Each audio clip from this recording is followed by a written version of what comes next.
કે આમ આદમી પાર્ટી એ ભાજપ દ્વારા મોકલેલું કોંગ્રેસના મત તોડવા વાળું ગલુડિયું છે।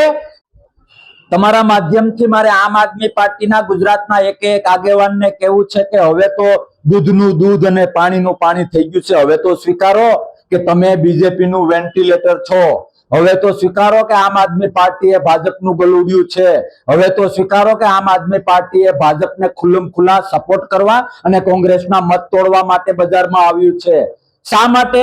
રાઘવજી એ તમારા રાજ્યસભાના સાંસદ છે અને રાઘવજી એ માત્ર રાજ્યસભાના સાંસદ નથી, આમ આદમી પાર્ટીના રાષ્ટ્રીય કોર કમિટી એટલે કે જે મુખ્ય 4-5 જણા નિર્ણયો લેનારા છે એમાંના એક છે। એ પાર્લામેન્ટમાં એવું કઈ બોલે કે જેને લીધે ભાજપને નુકસાન થાય તો કેજરીવાલ એન્ડ પાર્ટીના પેટમાં તેલ રેડાય, આમ આદમી પાર્ટીને તકલીફ થાય, કારણ કે એ ભાજપને નુકસાન થાય એવું કામ અમારાથી ના થાય। અમે તો કોંગ્રેસના મત તોડવા આવ્યા છીએ।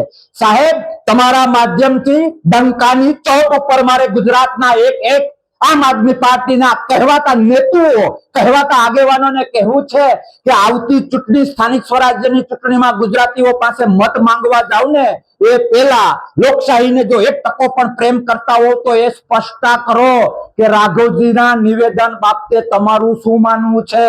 રાઘવજી કેટલા સાચા ખોટા જે કઈ તમે માનતા હોય, જે બચાવ કરવો હોય, પણ આમ તો મોટા મોટા ફાંકા મારો છો, પોલીસ સ્ટેશનમાં જઈને નાટકો કરો છો, ન કરવાના ધંધા કરો છો। આમાં મોઢું સિવાય કેમ ગયું?